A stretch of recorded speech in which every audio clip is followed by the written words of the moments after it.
जय माता दी भक्तजनों, कैसे हैं आप सब। आप सभी पर माता रानी की कृपा बनी रहे। चलिए आज सुनते हैं श्री कृष्ण सत्यभामा और देवी रुक्मणी से जुड़ी एक बड़ी ही सुंदर सी रोचक कहानी। एक बार सत्यभामा जी को घमंड हो गया और क्यों किया था रुक्मणी जी ने उनकी मदद, और कैसे की थी रुक्मणी जी ने उनकी मदद, और क्यों किया था देवी सत्यभामा ने पुण्यक व्रत। एक बार जब देवी सत्यभामा को घमंड हो गया कि श्री कृष्ण को उनसे अलावा और कोई अधिक प्रेम नहीं करता, जब यह बात श्री कृष्ण को पता चली तो उन्होंने उनका घमंड दूर करने के लिए एक लीला रचाई। उस समय नरकासुर का स्वर्गलोक पर बहुत ही आतंक था। जब इंद्र भी उनसे पराजित होकर ब्रह्मा जी के पास गए तो ब्रह्मा जी ने इंद्र से कहा कि पृथ्वी लोक पर भगवान श्री कृष्ण आपके दुखों को दूर करेंगे। तो इंद्रदेव श्री कृष्ण के पास जाकर उनसे विनती की तो भगवान श्री कृष्ण ने उन्हें निश्चिंत होने को कहा और स्वयं नरकासुर से युद्ध करने के लिए चले गए।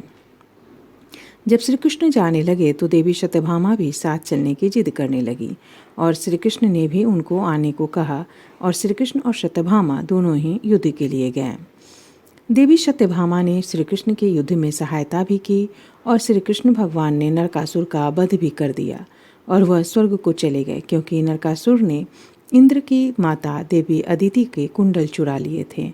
जब श्री कृष्ण माता अदिति को कुंडल देने पहुँचे तो माता अदिति ने खुश होकर देवी सत्यभामा को यह आशीर्वाद दिया कि तुम जब तक धरती पर रहोगी तब तक अपनी जवानी को प्राप्त रहोगी, यानी कि कभी भी तुम वृद्धावस्था को प्राप्त नहीं होगी। परंतु आते समय श्री कृष्ण भगवान ने परिजात पेड़ का एक पुष्प ले लिया जो उन्होंने आकर देवी रुक्मणी को दिया। इस बात का पता जब देवी सत्यभामा को चला तब वो बहुत ही दुखी हुई और तब सत्यभामा ने श्री कृष्ण को यह कहा कि वह उसे स्वर्ग से परिजात का पेड़ ही लाकर दे। सत्यभामा जब जिद करने लगी तो श्री कृष्ण ने इंद्र से युद्ध करके परिजात का पेड़ देवी सत्यभामा को लाकर दे दिया। यह युद्ध इंद्र को भी सबक सिखाने के लिए किया गया था, क्योंकि उन्होंने एक समय में भगवान श्री महादेव को भी परिजात का पेड़ देने से मना कर दिया था। इसीलिए भगवान श्री कृष्ण ने इंद्र का भी घमंड तोड़ने के लिए यह युद्ध किया और परिजात के पेड़ को देखकर सत्यभामा बहुत ही खुश हो गई और इसी खुशी में सत्यभामा ने पुण्यक व्रत करने का आह्वान किया।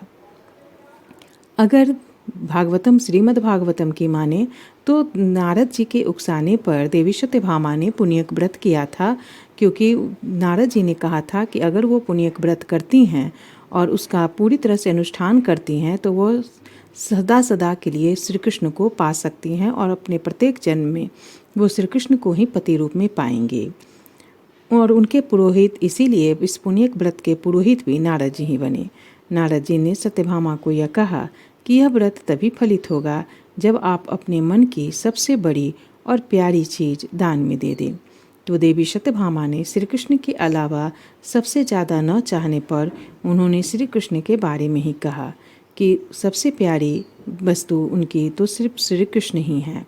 तब नारद जी के बहकावे में आकर उन्होंने श्री कृष्ण का ही दान कर दिया और कहा कि अगर कृष्ण के बदले कोई दान दे तो आप कृष्ण को वापस ले सकती हैं। तो सत्यभामा मान गई और श्री कृष्ण का दान कर दिया और नारद जी को उसके बाद सत्यभामा धन के अहंकार में आकर भगवान श्री कृष्ण को तौलने लगी। तो श्री कृष्ण का पलड़ा हर बार भारी रह जाता, पर श्री कृष्ण के वजन का बराबर सोना, हीरे, मोती, माणिक नहीं होते। जितने पलड़े पर रखें उतने कम ही रहते। ऐसा करते करते देवी सत्यभामा हार गई, घमंड टूट गया। तो श्री कृष्ण को वापस नहीं पा सकने पर जब हार गई तब देवी रुक्मणी ने देवी सत्यभामा की मदद की। उन्होंने कहा, देवी रुक्मणी ने सत्यभामा से कहा कि आप तुलसी का पत्ता और अपने हाथ में जो अंगूठी है उसके पास अपनी आत्मा भी श्री कृष्ण को तुला पर चढ़ा दें, तो ही श्री कृष्ण आपके हो जाएंगे और तुला में वजन बराबर हो जाएगा। देवी सत्यभामा ने वैसा ही किया और श्री कृष्ण तुला में तुल गए।